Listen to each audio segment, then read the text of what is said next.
Gracias. Buenas noches, amigos y hermanos que a esta hora se conectan o que están allí en Facebook. Les damos las buenas noches, como ya decía. Y aquí estamos otra vez. Y queremos invitarlos a cantar, a orar, a pensar la fe en estos tiempos. Antes de cantar, quisiéramos decir algo o algunas cosas. Uno es que en estos días no queremos llenarlos de videos y tanto contenido,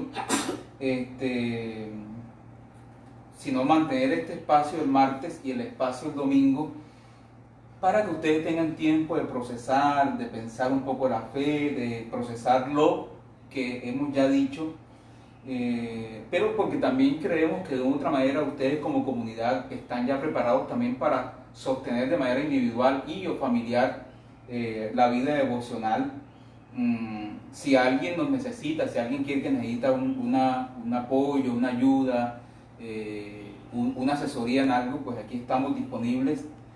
Mi consejo es que en lo posible, hermano, en estos tiempos no se llene de versículos. Yo sé que esto va a sonar raro y extraño, pero el domingo decía, no cite el versículo, sea usted el versículo, pero ahora les digo, no te llenes de versículos por sí, o sea, por llenarte. La gente cree que entre más versículos consumo, eso me va a hacer mejor, o soy más espiritual, o algo así. Y a mí, en esto de la Biblia pasa lo que en la comida. Si yo como mucho, me indigesto. Si yo consumo mucho versículo por consumir apenas, puedo causar una confusión y realmente no celebrar una sana espiritualidad. Respeto a quienes están en esa dinámica de consumir mucho versículo, pero otra vez mi consejo es para los miembros de la comunidad Centro Familiar Cristiano y amigos que nos acompañan en este proceso de crecer juntos en la fe, porque mucha Biblia no significa necesariamente una sana relación con el Señor ni una sana espiritualidad. En el tiempo de Jesús, los fariseos y los escribas eran cabezones en la escritura. Sin embargo, como dice Jesús en Juan 5:39, no pudieron percibir el paso de Dios por la historia, porque la escritura llegó a convertirse en un fin en sí misma. El libro llegó a convertirse en un fin en sí mismo y no la relación con Dios. Estamos aquí de manera muy sencilla. Yo estoy así con mi camiseta, con mi bermuda, porque primero porque somos así en casa.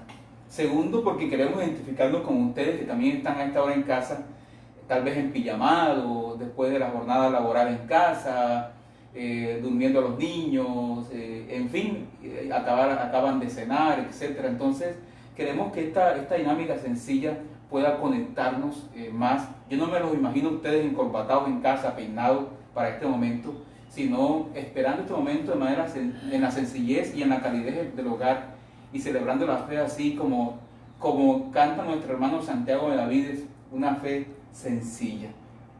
En este tiempo celebra tu espiritualidad. En este tiempo celebra tu espiritualidad. Algunos cuando hablan de espiritualidad nos imaginamos como algo raro, ultraterreno, más allá de la tierra, algo muy celestial, que hay que fruncir el ceño así, arrugar esto aquí para parecer espiritual, o aprenderse algunas palabras raras, extrañas y algunas declaraciones y decretos extraños, pero ¿qué va? No hay que hacer eso. La espiritualidad tiene que ver con mi realidad y mi cotidianidad. Se dice que una vez 3 discípulos hablaban de la experiencia de 3 maestros, de sus 3 maestros, y uno de ellos decía, mi maestro es más espiritual porque mi maestro dura una semana sin comer y no le da hambre. Y entonces dice otro, no, mi maestro es más espiritual porque él demora una semana sin dormir y no le da sueño. Y dice el otro, no, mi maestro es más espiritual porque él puede demorar una semana sin beber agua y no le da sed. De repente el cuarto discípulo dice, mi maestro es más espiritual que el de todos ustedes, que los de todos ustedes, porque mi maestro duerme cuando hay que dormir, come cuando hay que comer y bebe cuando hay que beber. De eso se trata la espiritualidad, no se trata de nada extraño. Entonces yo les invitaría, junto con los míos, a celebrar en estos días y en este tiempo de cuarentena y de aislamiento social preventivo, a celebrar la espiritualidad, es decir, a tener tiempo de devocional, a verse una buena película. Eso hace parte de la espiritualidad. A verse unos documentales, a leer, a jugar, a dormir, cocinar, lavar platos. Eso hace parte de la espiritualidad. Y descubrir a Dios en los pequeños detalles y sobre todo ayunar según Isaías 58. Es decir, no ayunar aguantando hambre, sino preguntarse quién no ha comido para dar algo de comer a aquel que no tiene. Isaías 58 dice que el verdadero ayuno no es dejar de comer, que el verdadero ayuno tiene que ver con preguntarse quién no ha comido, a quién le hará falta un vestido, a quién podrá ayudar, y que ese es el ayuno que Dios escogió, un ayuno de justicia, un ayuno que celebra la solidaridad y que invita a la fraternidad. Pensando en eso, vamos a cantar 2 canciones y luego mi esposa lee un texto del que quisiéramos esta noche sacar una pequeña reflexión. Entonces vamos a cantar y les invito en casa ahí a tomar esta actitud muy de reflexión, de recogimiento y de asombro. Tanto amó Dios al mundo que a su único Hijo Él entregó, para que todo aquel que crea en Él no muera, mas tenga vida eterna. Jesús está vivo, Jesús está vivo, es el pan de vida bajado del cielo. Jesús está vivo, Jesús está vivo, su sangre me sana y sacia mi alma. Está vivo, está presente, mi Dios es real, yo le adoro reverente.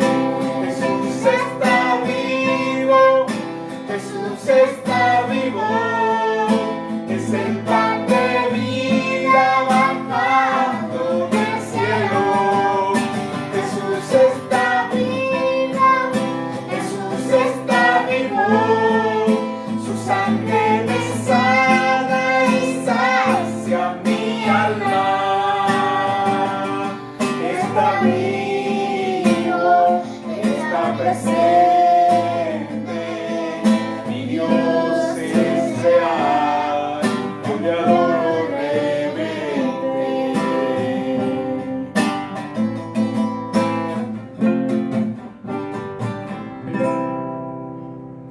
Declaramos esta noche que nuestro Señor vive. Declaramos esta noche que le adoramos reverente y que Él está con nosotros. Amén. Que está con nosotros, que está contigo en casa, que camina con nosotros, que no se baja del barco en medio de la tormenta, que termina también mojado con nosotros del otro lado del lago, que desembarca también afectado y mojado por la tormenta. Él está con nosotros. Hay una mano que conmigo está cuando no tengo fuerza. Sin pensarlo me ha de levantar cuando llegan las pruebas. Hay una mano que ayuda a Moisés, quien más lo dividió en dos. Es la misma que hoy me acompaña, es la mano de Dios. Hay una mano que conmigo está cuando no tengo fuerza. Y sin pensarlo me ha de levantar cuando llegan las pruebas. una mano que ayudó a Moisés y el mar lo dividió en dos. Y es la misma que hoy me acompaña, es la mano de Dios. Es la que a mí me sostiene cuando voy a caer, es la que a mí me mueve para orar con poder, la que me alcanza y nunca falta, me mueve con poder, es la que me sostiene cuando voy a caer, es la que a mí me mueve para orar con poder, la que me alcanza y nunca falta, me mueve la mano de Dios.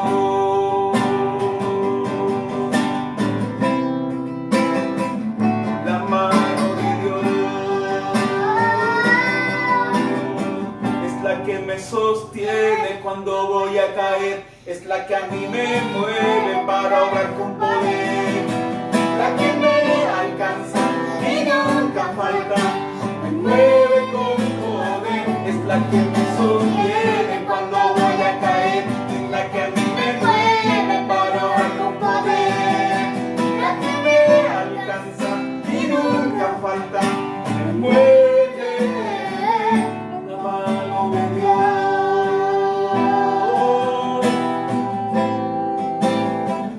La mano de Dios.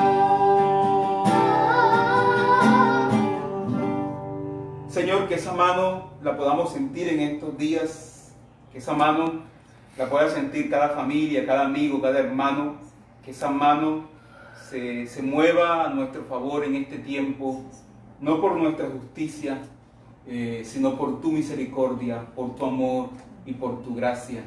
En el nombre de Jesús. Amén. Vamos a leer Salmo 34, los primeros 7 versículos.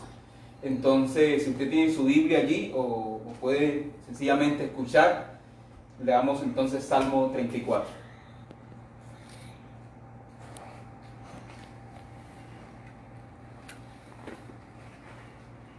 Ustedes me siguen en la lectura ahí en casa, Salmo 34, versículo 1 al 7. Bendeciré al Señor en todo tiempo, continuamente estará su alabanza en mi boca. En el Señor se gloriará mi alma, lo oirán los humildes y se regocijarán. Engrandezcan al Señor conmigo y exaltemos aún a su nombre. Busqué al Señor y Él me respondió y me libró de todos mis temores. Los que a Él miraron fueron iluminados, sus rostros jamás serán avergonzados. Este pobre clamó y el Señor le oyó y lo salvó de todas sus angustias. Versículo 7.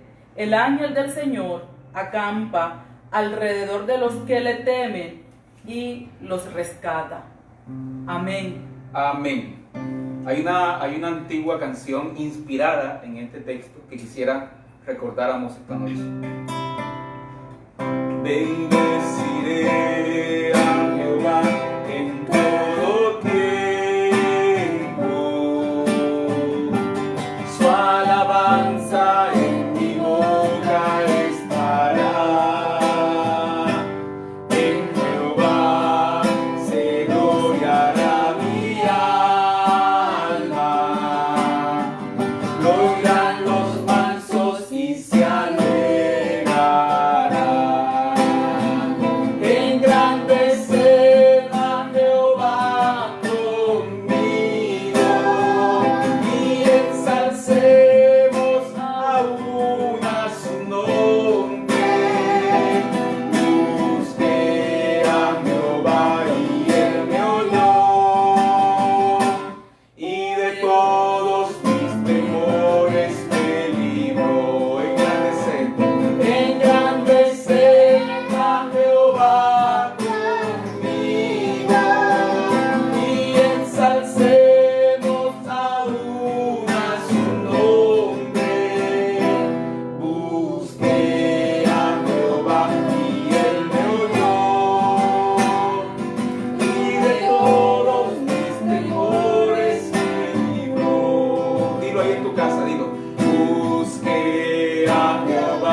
quisiera hacer para ustedes y para nosotros esta noche algunas observaciones a partir del texto de Salmo 34. Salmo 34, el Salmo 34 está después del Salmo 33 y antes del Salmo 35, para que ustedes no se pierdan. No hubo que ir al seminario para descubrir. Bien, en primer lugar, quisiera decir que el salmista confiesa, por así decirlo, que su decisión de alabar al Señor es acircunstancial, es decir, que va más allá de cualquier circunstancia. No digamos mentiras. Muchas veces para nosotros la alabanza a Dios, y no hablo de alabanza como canciones o cosas así, sino alabanza como reconocimiento de Dios, de lo trascendente, del misterio que nos sobrepasa, de lo divino, y que vino a habitar entre nosotros en la persona de Jesús. A veces nuestra alabanza está muy confinada, muy ajustada a las circunstancias. Si me va bien, alabo a Dios.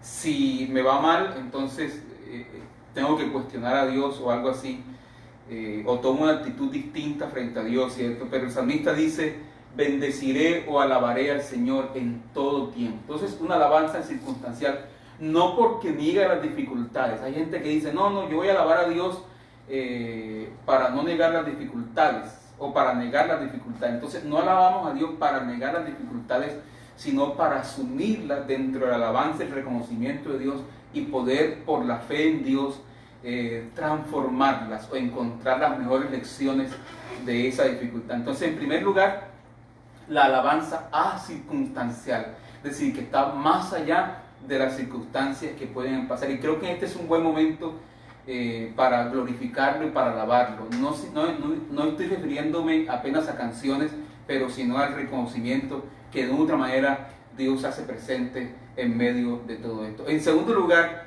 quisiera hacer una observación sobre el sobretítulo del Salmo. Cuando ustedes leen sus Biblias, hay unas letricas chiquiticas que dice: Salmo de David cuando cambió su semblante ante Abimelech y lo echó. Esa historia la encontramos en 1 Samuel capítulo 21 versículos 10 al 15. Pero básicamente en el sobretítulo, el editor del Salmo, la persona que compone, que recopila el Salmo, lo que nos hace es ubicar el poema, el Salmo, en un contexto histórico concreto, específico. Y el salmista, básicamente, al ubicarse en ese contexto histórico concreto, específico, el salmista se hace el loco. Encontramos la historia de que David se vuelve loco ante Abimelech, se desgreña, echa espuma por la boca. Y bueno, algunos de ustedes conocen la historia. Pero lo que realzo aquí esta noche es: ¿quién iba a creerlo? Cuando astutamente el poeta se hacía el loco, Dios estaba con él, Dios estaba allí. Otra vez, repito eso. ¿Quién iba a creerlo? Cuando astutamente el salmista nos confiesa que en una circunstancia anómala donde su pellejo está en juego, se hace el loco para ser salvado, Dios también está allí. Es decir, Dios está con el loco. Y de otra manera, la invitación, amigos y hermanos que me ven y que nos ven a esta hora, es a ser capaces en estos días de ver a Dios en medio de las disimilitudes de la vida, de ver a Dios en medio de lo asimétrico, de ver a Dios en medio de aquello que no nos cuadra tan bien. Es curioso que el Evangelio de Juan, en el capítulo 19, usa este salmo para hablar de la crucifixión de Jesús y la manera en la que Dios se manifiesta. Y no es casualidad, ¿saben? Porque si leemos la vida de Jesús en el Evangelio de Juan, nos damos cuenta que es una vida muy asimétrica, que es una vida que no cuadra especialmente con los religiosos de su tiempo. Y el evangelista usa el salmo para afirmar que Dios también estaba y se hizo presente en la vida y obra de otro loco, por así decirlo, Jesús de Nazaret, quien vino a salvarnos. Entonces, que sería bueno preguntarnos en estos tiempos de crisis, ¿cómo es que Dios acontece aquí? Yo no creo necesariamente que estos tiempos nieguen a Dios, Yo creo que debemos que usar el discernimiento, así lo llama la Escritura, para preguntarnos cómo es que Dios acontece aquí y ahora y cómo es que Dios sale de nuestros marcos ya establecidos y nos invita a adorarlo y a reconocerlo en medio de lo asimétrico. ¿Quién iba a creerlo? En medio de la asimetría de un desnudo crucificado impotente, Dios estaba sanando al mundo, Dios estaba reconciliando consigo mismo al mundo, al ser humano y todas las cosas. ¿Quién iba a pensarlo? Y eso salía de todos los cánones de las escrituras y los religiosos en su tiempo. Yo quisiera sugerirles, hermanos, que la Biblia no es un manual de doctrina. Otra vez, quisiera sugerirles que la Biblia no es un manual de doctrina, sino una compilación de experiencias de individuos, de pueblos, de naciones que se encontraron con lo divino, que se encontraron con lo trascendente, que se encontraron con Dios, o que Dios los encontró. Cuando miramos la Biblia como un manual para consultar doctrinas, ¿qué es la doctrina de la justificación? ¿Qué es la doctrina de la salvación? ¿Qué es la doctrina de Dios? Que entre otras es un producto de la modernidad, esa forma de leer la Biblia así, de esa manera. Cuando miramos la Biblia como un manual de doctrina, entonces empezamos a relacionarnos con una doctrina. Pero la Biblia es más que eso. La Biblia es una compilación de experiencias. Y como compilación de experiencias, entonces es una invitación. Cada texto que leemos, cada relato que leemos es una invitación a vivir la experiencia de Dios en medio de nuestras cotidianidades. Cuando nos relacionamos o miramos la Biblia como un manual de doctrina, nos empezamos a relacionar con una confesión y con un sistema doctrinal. Y ese sistema doctrinal generalmente nos vuelve toscos, ásperos, inmisericordes. Obviamente esa inmisericordia, esa tosquedad y esa aspereza se refleja y se disfraza a veces de espiritualidad, ¿cierto? La santidad, la doctrina, y cosas así que escuchamos. Fíjense, por ejemplo, los fariseos en el tiempo de Jesús y los escribas no parecían ellos los chicos malos de su momento. Sin embargo, el Evangelio los deja mal parados. Otra vez, cuando nos relacionamos con la Biblia como un manual de doctrina, entonces sucede eso, nos volvemos parcos, fríos, toscos. Pero cuando vivimos a partir de la experiencia, y la experiencia de Dios y la experiencia de otros, entonces esa experiencia nos vuelve a la ternura, nos vuelve a la sensibilidad y nos vuelve al amor. Entonces, otra vez, el salmista vive su experiencia que se vuelve loco y Dios estuvo allí con el loco. La invitación es a ver a Dios, a experimentar a Dios a partir de las asimetrías de la vida, de aquello que no teníamos calculado. Dios también estaba allí, Dios también estaba en el loco. Dios estaba en Cristo restaurando consigo todas las cosas. Dios está en medio de esta dificultad. Dios está hoy en medio de nosotros. No sabemos todavía, porque es el misterio que celebramos. He dicho en otros escenarios que toda teología que no celebra el misterio, que no se abre a la pregunta, no es teología sino ideología. Es ideología, no es teología.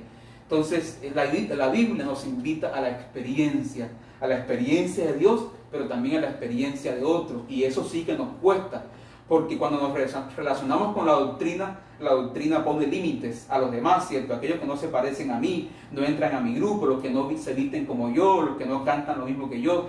Pero cuando nos relacionamos con la Biblia, cuando miramos la Biblia a partir de la relación, entonces esta nos invita a la relación con Dios y a la relación con otro, y en la relación sucede el milagro de la transformación. Por eso la salvación de una comunidad y de un compilado de experiencias, no un manual de doctrina. Vamos a consultar la doctrina de la predestinación, sino es un libro que me invita a la experiencia de Dios y a la experiencia del otro. Y obviamente esa experiencia es incómoda, y en medio de la incomodidad sucede el milagro de la transformación. Mi hermano Cristian dice que la Biblia es un inventario de locuras, porque Es así, es decir, si lo miramos desde la experiencia, no desde el manual donde voy a consultar la doctrina. En tercer lugar, el texto dice, me libró de los temores, pero más adelante dice, a los que le temen. El ángel del Señor acampa alrededor de los que le temen. Entonces parece contradecirse, ¿cierto? Pero el texto usa la palabra temor de dos maneras distintas, por decirlo así. Temor como respeto al Señor, reconocimiento, pero también temor como nuestros miedos y todo aquello que nos apabulla, aquello que nos paraliza, incluso nos daña. Entonces, es en el temor a Dios, en ese reconocimiento de Dios, de su presencia liberadora, en donde empezamos a superar los miedos y esas presencias abrumadoras del mal. Otra vez, repito eso. Es en el temor a Dios, en el reconocimiento de su presencia liberadora, donde empezamos a superar nuestros miedos y esas presencias abrumadoras del mal. Yo decía el domingo que es normal que sintamos miedo. Que Dios no nos condena por eso, pero nos invita a ir ante su presencia y hablar de nuestros miedos y nuestros temores con honestidad. Hermano, te hablo a ti que tienes miedo esta noche, que tienes temores. Habla con el Señor, sé honesto y que el Señor te libre, porque el texto dice, los que a Él miran son iluminados. Amén. Sus rostros no serán avergonzados. Oramos para que el Señor te ilumine de manera especial. Esa mirada vertical ante el Señor que sirve para releer otra vez la horizontalidad y tener una visión nueva de eso que antes me era extraño, que antes me era complicado y que antes me era abrumador o que antes estaba cargado de incertidumbre. Y una última observación. Dice el texto al final, el ángel del Señor acampa alrededor de los que le temen y los defiende. Generalmente la palabra ángel, tanto en griego como en hebreo, es una palabra ambigua porque significa también mensajero o enviado, alguien que es enviado con un recado, con un mensaje. Y nosotros siempre leemos este texto e imaginamos los ángeles alados, ¿cierto? Por la tradición de los ángeles con alas. En la Biblia los ángeles no tienen alas. Pero yo quisiera sugerirle esta noche que no imaginemos tanto los ángeles alados, sino a los ángeles de al lado. Es decir, que Dios va a usar a alguien para bendecirme con algo, con un consejo, con un detalle, con una palabra. Dios va a usar, y en ese momento y en esa circunstancia, esa persona se convierte en un ángel de Dios para ese momento, para esa circunstancia. En ese momento, esa persona se convierte en un ángel de Dios que Dios puso a mi lado para que en ese momento me ayudara. Entonces, no es tanto esperar e imaginar que hay ángeles volando por la casa, cuidándonos, sino que hay personas que Dios dispone, circunstancias que Dios dispone para ayudarme y para liberarme y para rescatarme, especialmente cuando estamos en circunstancias como estas, donde nos sentimos tan vulnerables y tan finitos, donde nos confrontamos de manera muy cercana con nuestra humanidad, incluso con la realidad de la muerte. Pero no solamente eso, sino que el texto también nos invita a nosotros, ángeles, para alguien que atraviesa un cuadro de vulnerabilidad. El salmista es un vulnerable y recibe de Dios la ayuda de un ángel. No se sabe a quién envió Dios, no se describe, no se dice, pero el salmista lo recibe así. Ahora te invito a que tú y yo podamos ser esta semana o en estos días un ángel que acampa, un ángel del Señor que acampa alrededor de alguien para salvarlo, para defenderlo, para redimirlo y para liberarlo. Así las cosas, entonces que el Señor nos ayude y que no solamente podamos sentir a sus ángeles que Él manda a nuestro alrededor para ayudarnos, sino que también nosotros podamos ser ángeles al lado de alguien. Haz esa llamada, ora por alguien, da de comer a alguien en este tiempo que necesita ayuda también, y que el Señor nos bendiga de manera especial. Amén. Amén. Díganme amén allá en casa, por favor. Amén. Díganme, recuerden, la Biblia no es un manual de doctrina. La Biblia es una compilación de experiencias que cuando la leemos nos invita desde la experiencia de Jesús a vivir nosotros la experiencia de Dios. Cuando nos relacionamos con la Biblia desde la doctrina, nos volvemos parcos, toscos, sin misericordias, porque la doctrina lo tiene todo definido y cuadrado. Pero cuando vamos a la Biblia como una compilación de experiencias, entonces nos invita a relacionarnos con Dios y con los demás. Y eso sale de nuestros marcos, de nuestra teología a veces, y nos invita a la transformación. Porque la doctrina sirve para protegernos, pero en la relación nos abrimos. Y como decía C.S. Lewis en Los Cuatro Amores, amar es hacerse vulnerable. Dios amó y se hizo vulnerable en la persona de Jesús y salió herido. También espera de nosotros lo mismo, que amemos en relación, que nos hagamos vulnerables y que salgamos heridos, es decir, afectados por haber servido. Que el Señor nos bendiga. Bendeciré al Señor en todo tiempo. Engrandecer a Jehová conmigo y ensalcemos aún a su nombre. Busqué a Jehová y él me oyó, y de todos mis temores me libró. Bien. Les invito a terminar este tiempo con oración. Vamos a orar confiando en que el Señor nos oye. Dice el Padre nuestro que nuestro Padre sabe de qué cosas tenemos necesidad antes que se la pidamos. Ore al Señor de manera sencilla, no tiene que usar palabras rebuscadas, ni arrugar la cara, ni hay una fórmula así escondida para que Dios me escuche. Porque el lenguaje de Dios es el lenguaje de la casa. A Dios le gusta que nos acerquemos a Él como un hijo que se acerca al Padre a pedir cosas. Y yo no me imagino a María José gritándome en el almuerzo que le pase la sal, sino hablándome con cariño, diciendo: papi, me pasas la sal, por favor. Así no me imagino a creyentes gritando a Dios, sino hablándole como a un padre, como a un papá. Entonces, acérquese a Dios como papá. Padre, oramos esta noche, Señor, oramos por el personal médico, aquellos médicos de la comunidad, pero también todo aquel personal médico del país y del mundo, que en este momento son los que están en la boca del lobo, en el ojo del huracán. Permítele que ellos sean tus manos, amén, Señor, que ellos sean tus ángeles, que acampan alrededor de aquellos que llegan y los salvan y los defienden. Ellos están exponiendo su vida y están dejándose herir como tú para salvar a otros. Anímales, Señor, anima a sus familiares y darles confianza y paz en ti. Oramos por todas aquellas personas que ya se han descubierto que están contagiadas y sus familias, que el rótulo social no los dañe, Señor, sino que tu misericordia los alcance y que de manera especial sean sanados, sean liberados por el concepto y por la asistencia médica y por tu mano sanadora. Señor, oramos por todas aquellas personas que cumplen las excepciones de la cuarentena que el gobierno ha dispuesto.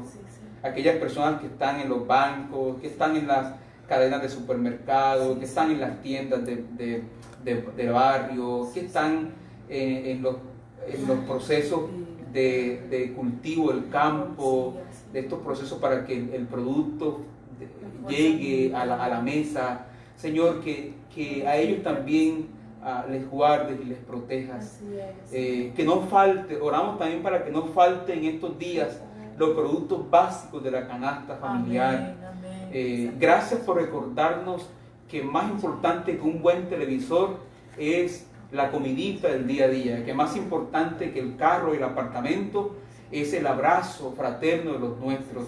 Todos aquellos íconos que teníamos de grandeza, que considerábamos como bendición, hoy dieron al traste y nos han recordado qué es lo fundamental y qué es lo esencial en la vida Padre, oramos para que no falten los productos básicos de la canasta y que todos tengamos para todos, aún para bendecir a aquellos que no tienen. Señor, y pedimos que ilumines al gobierno nacional, que ilumines a los gobiernos departamentales, que ilumines a los gobiernos locales, que los conceptos que emiten, aún a veces muy drásticos, aunque parezcan, sean para protegernos y para guardarnos. Y oramos finalmente para que nos hagas a nosotros, los ciudadanos de a pie, nos hagas prudentes. Como dice el Proverbio 22:3, los sabios, los prudentes, ven venir el mal y se esconden, pero los imprudentes pasan y reciben el daño.